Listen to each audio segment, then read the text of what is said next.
I don't want you guys doing this, what I just did on the screen here, because it's wrong. And you're going to tell me why it's wrong.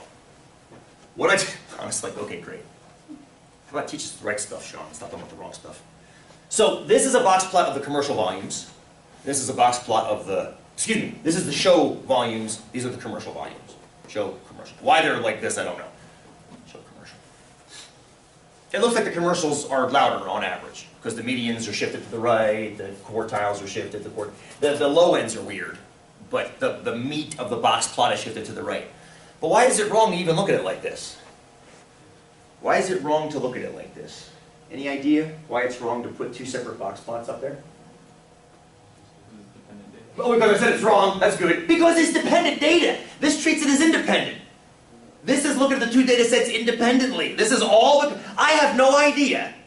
This commercial right here, it's tied to a show. But the problem is I don't know which one it's tied to now.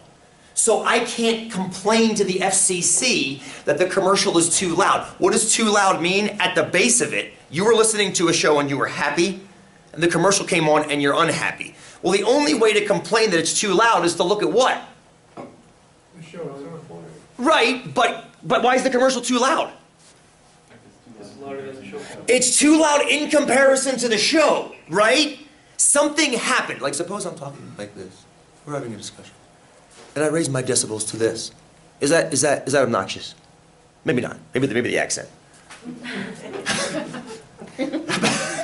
Maybe. So what if we're talking like this? And then I start talking like this! A little obnoxious, right? So what do you... Chris is like, what? I'm fine. I'm totally fine. Sounded better, actually. What are you actually perceiving as too loud? The contrast. Thank you, Anna.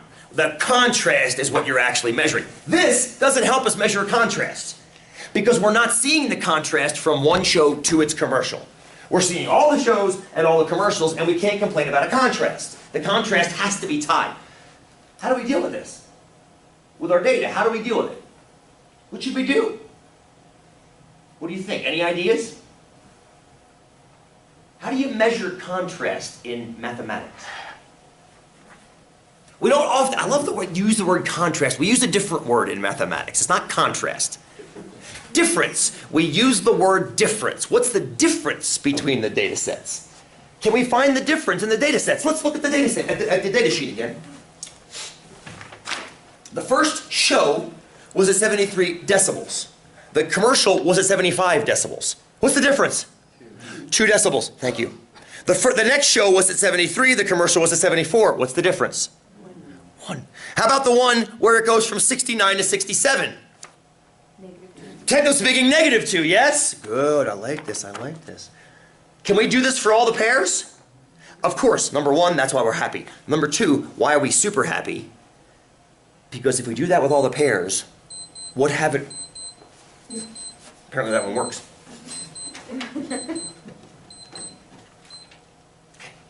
Sorry? If we do that with all the pairs, what have we then measured? Anna, use your awesome word. The difference or the contrast, yeah? So grab your TIs. This is fantastic. Grab your TIs. Go back into your stat editor. Go back into your stat editor. Now I'm going to show you a trick you might not have known your TI can do. It can pretend like it's Excel every once in a while. Put your blinker on top of L3. So make sure it's up there. Now I have to ask you guys a question. Based on what Elizabeth said, she was doing commercial minus show to get the difference. Shall we do that? Okay, I like that idea.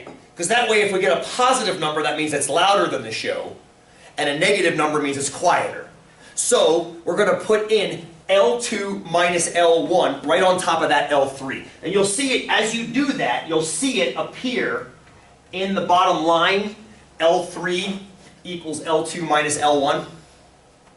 Is that fair? Yeah. Then you press enter, and it'll fill the whole list in with the differences.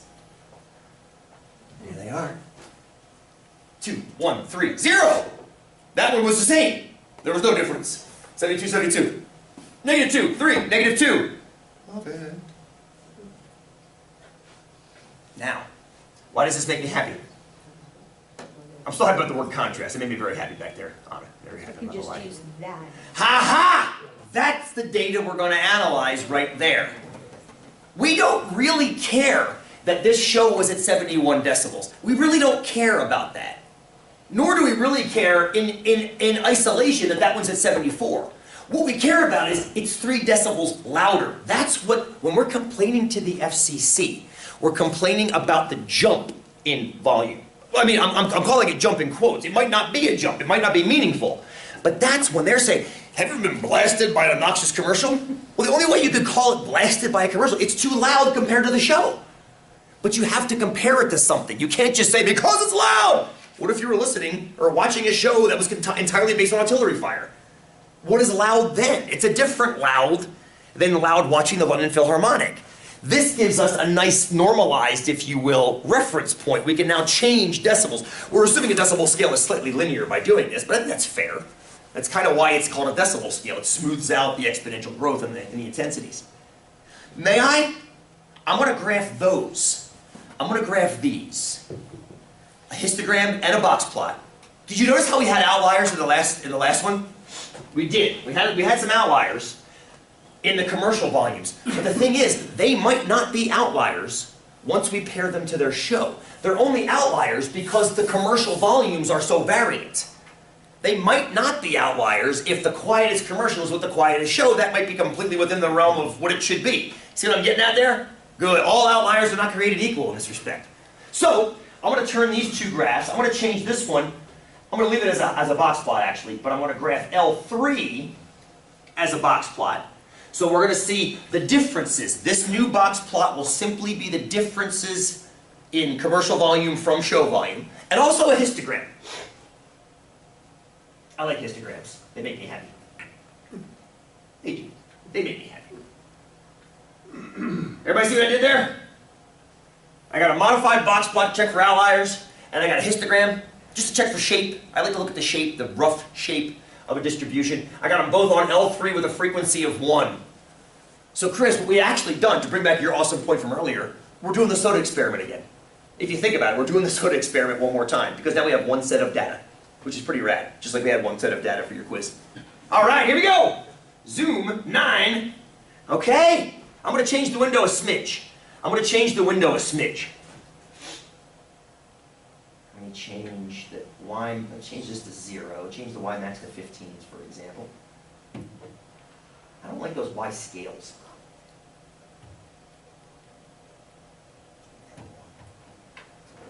Okay. Here's our data. Now you got to remember something. So draw a board. Bring that down so we can draw on it. There's a very, very, very important number on that graph. Of course, it's.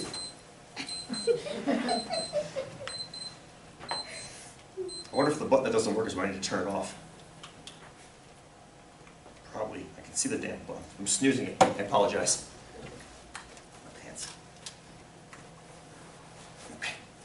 What's the very important number on that graph? The TI doesn't show it to you because it never labeled numbers. But there's a very important number that's going to be very important for our analysis. 0? Yes, yes, yes, yes. I heard a bunch of 0. Why is 0 important? That's how we tell if it's above or below the... Good! That's how we're going to tell. So Chris, this goes back. Just slam in your computer. I apologize. And move that away so I don't put my pen through it. Like, that doesn't feel like a table. It feels like a Macintosh. Sorry, man. It goes back to how we measure significance. Well, first of all, you have to have a reference point. You have to have a reference point. The reference point is going to be 0. 0 means 0 change. But how far from 0? The data will tell us how far from 0 because it's got a sampling distribution. And the test will tell us if we're inside or outside that. So we don't have to worry about our gut feelings at all. We have to worry about the statistical test that's going to do it. So it looks like this guy right here is our reference. That's 0 dB difference, right? 0 dB difference. If we start going this way, this means the commercials are louder than the show. If we start going this way, that means the commercials are quieter than the show. Right here, the commercials equal the show. There's no difference. Now, what I love about this is the slight dichotomy of the histogram and the box plot. The box plot looks almost perfectly symmetrical, doesn't it? It looks like half of them. I'm assuming, of course, the median is right there. That might not be the case. Let's take a quick look at a trace. I'm going to trace it real quick. No, I was wrong. The median's actually up here. The median's over here, so it's not symmetrical. The median's right there. So now, the reason this is interesting, 25% of your data is right here. So clearly, the bottom 25% of the data, the commercials are actually quieter than the shows. Fair? Quieter than the shows. Then, this whole box here represents the middle 25% that's right above Q3. So this is, say, I'm going to simplify this, 12.5% and 12.5%. It might not be that. It doesn't look like that exactly from down here. So now you've got roughly 3/8 of the data points are below 0, and the other 5/8 are above 0. Now, if you don't like doing that, looking at the box plot, just look at the histogram. You can see that from the histogram, can't you? Most of the histogram is over here, and there's a little bit over here. So where does it look like most of the data is? Outer. Right of 0, above. It looks like most of the data is commercials louder than shows. I think we have a hypothesis to test, don't we? Maybe? Ben, please. Curious on your graph in particular, what values did you change to Get the box plot up. and also to slide the histogram, or histogram slightly to the right? I think all I did, Ben, I could be wrong. That's my window I'm using right now.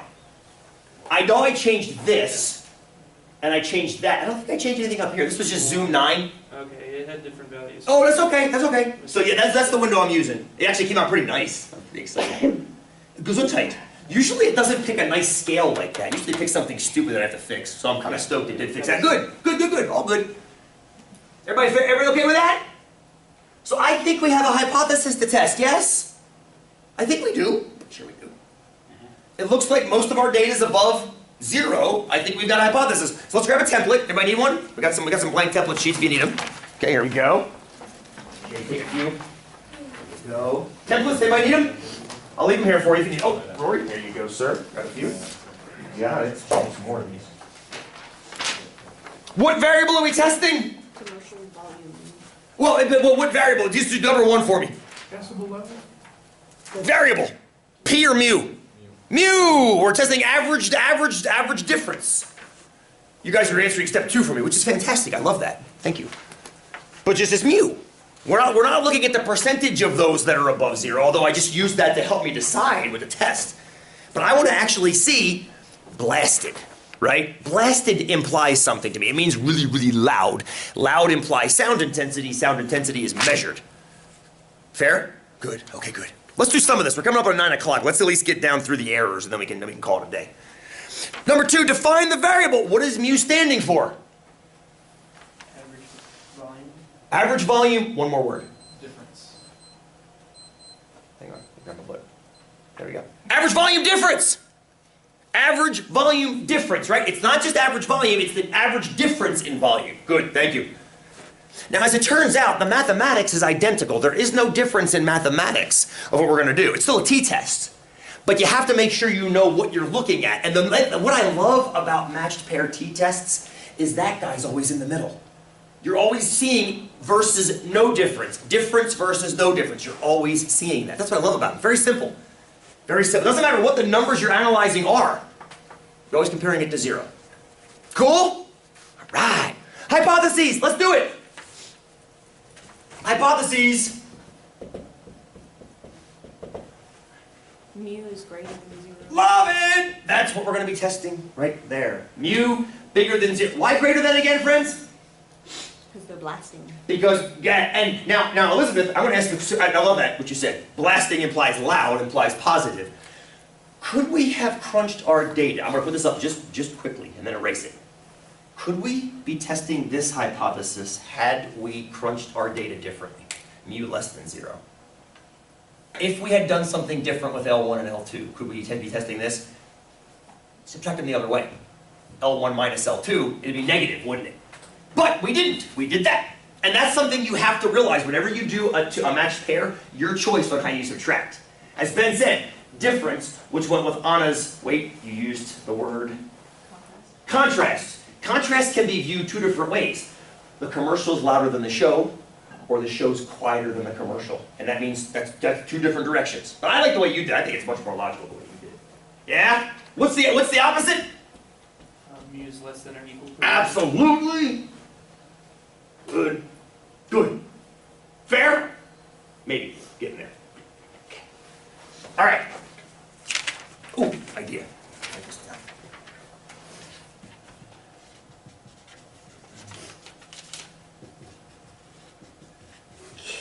Okay. So, we now have to identify the errors. What would a type 1 error be here? What would a type 1 error be? You say it's louder and it's not. We're saying the difference is greater when it's actually not. We're saying the commercials are louder when they're actually not. This is what I would be worried about as an FCC worker. But we'll get back to that in a second. Type 2, Saying it's not louder when it is. saying they're not louder when they are. You guys get the hang of error? Get the hang of error? Make it make a little more sense as we go through? Hopefully. What do you think is worse and why? Depends on which party you are. Well, pick a party then. Whatever party you tie yourself to, Elizabeth. What do you think? Type 1 false positive. Type 2 false negative. What do you think?